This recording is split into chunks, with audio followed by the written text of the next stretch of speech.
Federal Court. Bonjour. Good afternoon. Hello. Can I please talk with Miss Annette, Senior Registry Officer? My name is. It's me. Uh, It's me. Sorry. I'm sorry. Yeah, I'm sorry. My name is. I was talking to you earlier this morning, and I'm calling to Yes. ask you a couple of more questions. I just wanted to make sure if you had a chance to go into the matter and take a look of what happened with two decisions and entries and who could tamper with them. If you actually had a chance to do that by now or not. Nobody tampered with any decisions. Like what I told you, what is there is a decision from Justice Diner. There was never a decision from Justice Norris. But how could it have happened that there are memorandums saying that there is Justice Norris decision, and I've sent you letters, you sent you a print screen, and you've seen it's been there. I mean, it's not me making something up.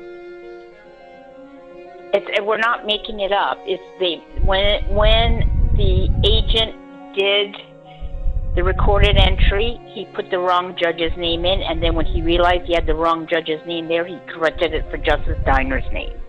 So it's just a mistake, and you can just do such a mistake. It was just a typo.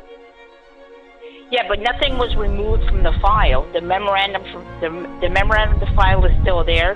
Justice Diner's decision is there. There was never a decision from Justice Norris. He never touched the file. This is getting really strange. Okay, so basically, there was just a mistake, some anonymous mistake that happened. It was a typographical error. Is what it was. Okay, I see. I was also wondering. I was talking to you this morning about the affidavit of that person, and it was filed with the file as well. I mean, just the same as a memorandum that had an error in it.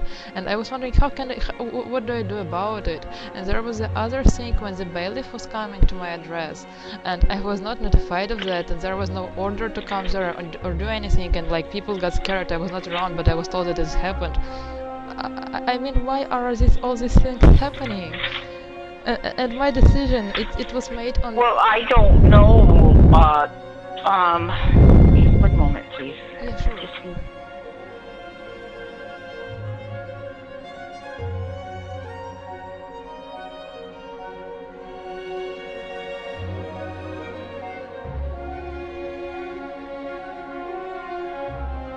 File. Yeah, sure.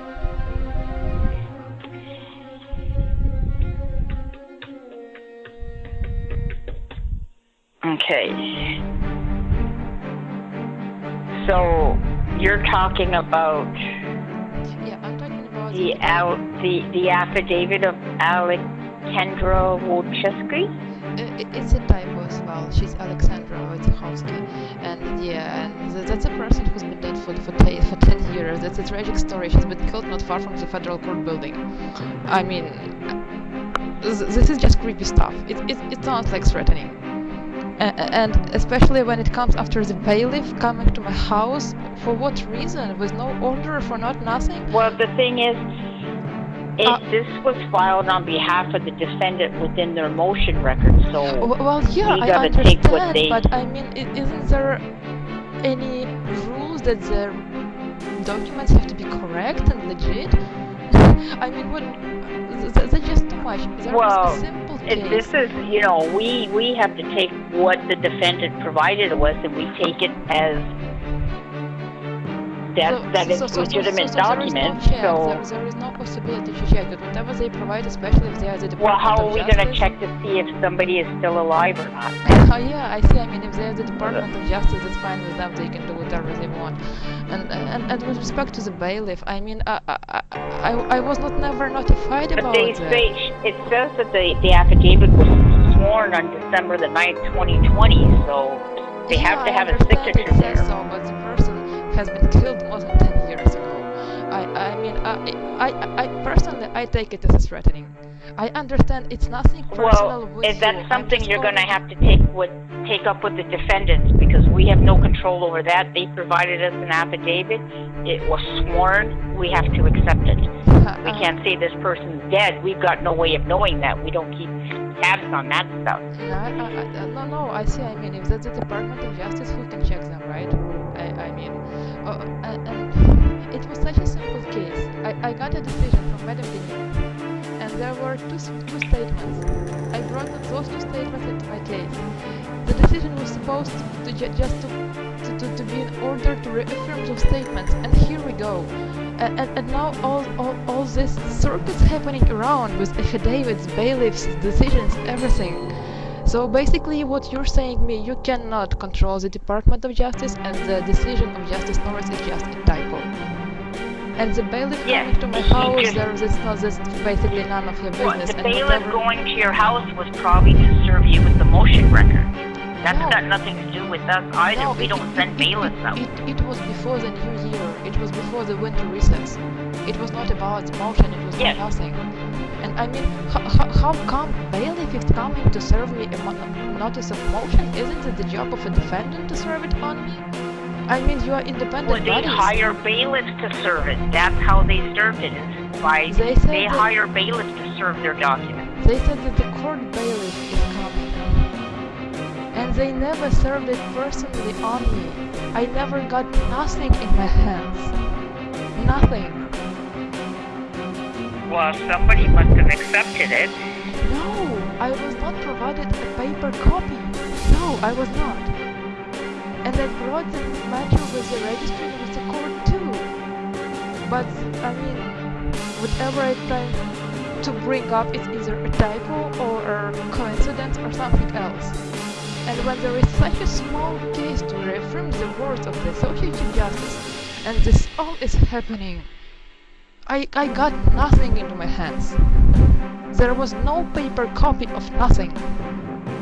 And the guy was coming and asking some strange questions, and I got a letter saying that the bailiff of the court was coming to a house.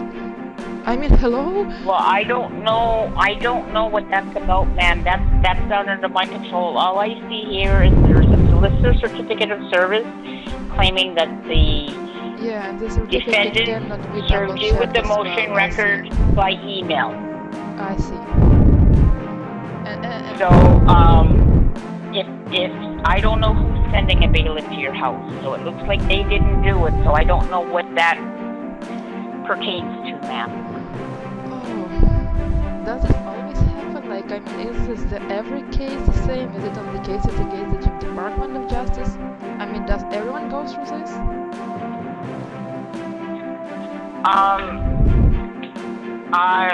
I cannot answer that. Sorry. But I get very upset with these issues, you know. Oh, I understand you're upset. And like all I can do is like looking at the court docket, like I am now. I see the motion record was filed. There was an affidavit, yes, in that motion record. You claim that person is deceased. We've got no control over that. We can't, it was sworn on the 9th of December. All the court looks for is, here's an affidavit. Was it sworn? Yes, it's sworn. And then we file it. I file my documents, they don't get accepted like that. I mean, it depends who's serving, right? But that's fine. I mean, if you do like that, if that's your... Okay. And with respect to the memorandum of Mr. McKenna, so it says, like, basically, if there is an error in the record, you can just go into the system, change it, and you're done. No. It was a typographical, like if I went in and said, memorandum to file from Annette Hull regarding the order of justice. I understand what you're saying. All you say makes sense. And then I realized, oh my God, I had two orders in front of me. I mixed them up. I go in and fix it so it reflects the proper order of the judge that issued. And there is no control over who's doing It's a human error. It's a human error. But it's not pretty much the same human error as an his error. affidavit of a dead person, right? There is no way to control it. You've got no control over it. We have no control. Like yeah. So I guess you've got to raise that issue with the Department of Justice regarding the affidavit of a dead person. If you make an error, no one has the control over, like, some abstract Mr. Jonathan going into the system and making some other record. There is no way to check it. If there has been a decision, I mean, it could have been just destroyed as well because there is no control. No. If there was a decision filed on the file by Justice Norris, what would have happened had he filed a decision on here by Justice Norris and realized he put it on the wrong file, he would have canceled it, and you would see the entry there. But there is nothing here from Justice Norris. It's all from Justice Diner. Yeah, but we can go back and forth, and I mean, you're saying what you're saying, and I'm saying what I'm saying, and that's pretty much it. Yeah, okay, I understand that there is no control and there is no way to do anything else, and yeah, and there is just an error. I mean, errors happen, right? Okay, thanks a lot and have a good one. We're human. Yeah, we're human, right? Okay, And have a I good mean, day. Some